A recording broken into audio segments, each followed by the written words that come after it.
बार की बात है। जादूपुर नाम के एक गांव में करतब दिखाती एक औरत एक रेड्डी के लिए गांव में आती है। आइए आइए मेहरबान कदरदान, खाइए रोहड़ा के ताजे ताजे केले। कभी खाए नहीं होंगे ऐसे केले। पीले पीले केले खाइए।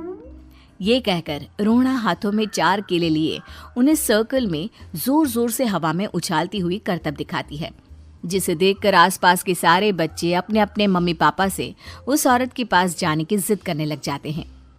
पापा, ऐसा तो सर्कस में बॉल से होता है ना, ये आंटी तो केले से कर रही है। चलिए ना पापा, देखते हैं।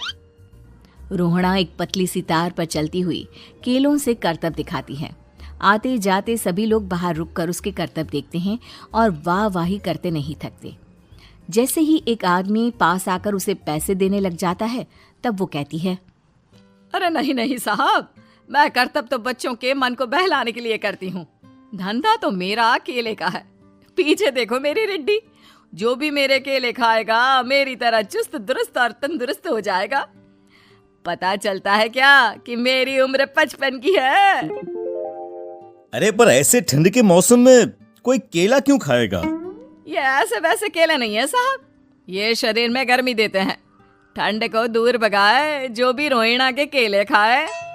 पापा, अगर मुझे केले नहीं मिले तो मैं घर नहीं जाऊंगी।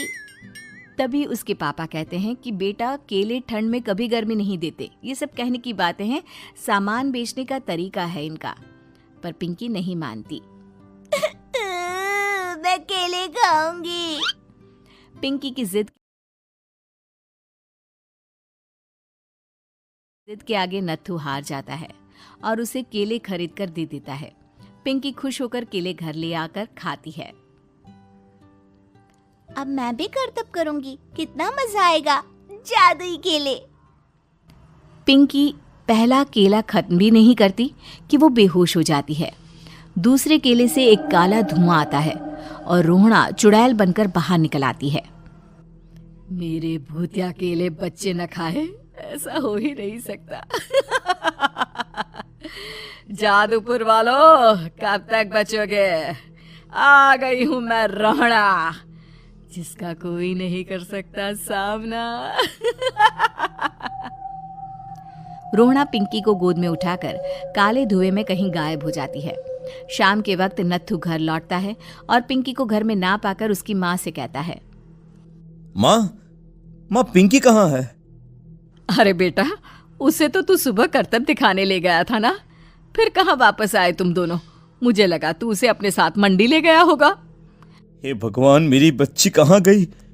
मैं उसे घर ही तो छोड़कर गया था माँ।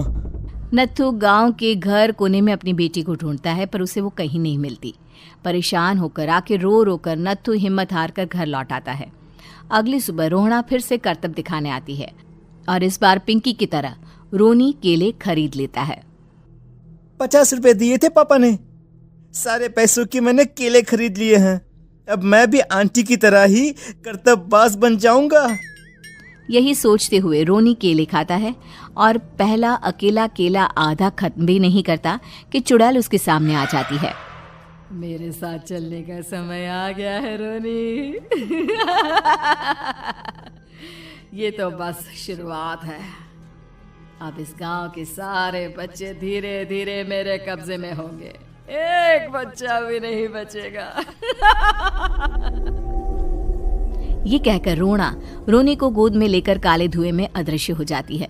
इसके बाद हर रोज गांव में से कोई ना कोई बच्चा गायब होता, पर ऐसा क्यों हो रहा है किसी को भी समझ में नहीं आ पा रहा था। रोज की तरह अपनी बेटी पिंकी की तलाश में नत्थू गांव के एक तालाब के पास बैठा रो रहा था। कहाँ गई मेरी पिंकी? शकुंतला के जाने के बाद एक वही तो मेरा सहारा थी। अरे उसकी आत्मा कोस रही होगी मुझे कि मैं अपनी बच्ची को संभाल भी नहीं पाया। नत्थू ये कहता हुआ रो ही रहा था कि तभी तालाब में से उसे शकुंतला की आवाज सुनाई देती है। कहाँ थी तुम शकुंतला? हमारी बच्ची और सारे गायब हुए बच्चे रोहड़ा के कब्जे में हैं। वो बच्चों को जो केले देती है उससे बच्चे बेहोश हो जाते हैं और उसके कब्जे में आ जाते हैं और वो उन्हें ले जाकर काली दुनिया में ले जाती है। पर वो ऐसा क्यों कर रही है? ये मैं नहीं जानती, पर उस दुनिया का रास्ता मैं आपको बता सकती हूँ। जहां ये नदी खत्म होती है वहां एक केले का पेड़ है, उसके नीचे एक दरवाजा है, वहीं से रास्ता जाता है उस दुनिया का। ये कहकर शकुंतला की आत्मा गायब हो जाती है। गांव के सभी लोग झुंड बनाकर उसी रास्ते से काली दुनिया में चले जाते हैं और वहां देखते हैं कि सारे बच्चे वहां काम कर रहे थे। पापा मुझे ले चलो यहाँ से। पापा पापा। सभी बच्चे अपने मम्मी पापा से लिपट जाते हैं। तो तुम लोग यहाँ तक आ गए? क्यों हमारे बच्चों को पकड़ लिया तूने? तुझे शिकार ही बनाना है तो ले, हम सब